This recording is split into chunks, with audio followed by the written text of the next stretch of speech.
Мурдагы жетекчилер чегара маселесин чечүүгө көп аракет кылышкан эмес.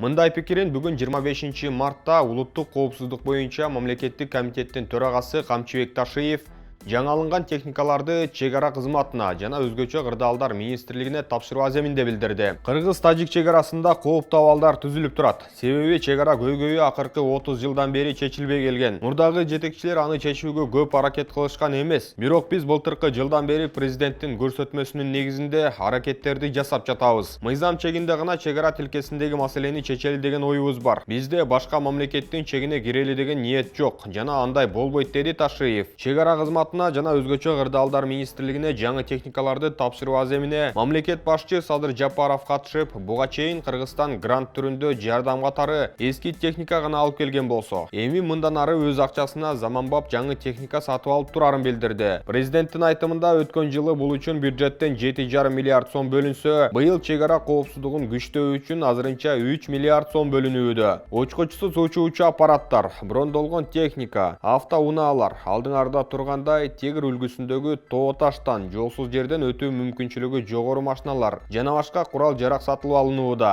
Жапаровдун айтымында жылына Кыргызстанда 4000дей өрт кырсыгы катталып, адамдардын өмүрү кыйылып келүүдө. Ал эми мамлекет миллиард сомдук материалдык чыгымга учурууда. Дүйнөлүк банк менен бирге ишке ашырылган долбоордун негизинде 5 миллион доллардан ашык акчага 58 өрт өчүрүүчү машина сатылып алынды. Украинадагы согушта каза болгон кыргызстандык Эгемберди Дорбоевдин сөөгү бүгүн 25 мартта туулуу өскөн Ысык көлдүн Карабой айылында жерге берилди. Маркумдун сөөгү айылына 24 марттын кечинде жеткирилген. Орусиянын куралдуу күчтөрүндө келишимдик негизде кызмат өтөп жаткан катардагы жоокер Орус жараны Дорбоев каза болгонун Орусиянын Кыргызстандагы элчилиги 22 мартта расмий ырастаган. Маркумдун жакындары анын курман болгонун 16 мартта укканын кабарлашкан. Орусиянын бир нече сайты ал 8 мартта каза болгонун жазды. Окко учкан жигит 19 жашта экендиги, сөөгү Кант авиабазасына жөнөтүлөрү маалым болгон.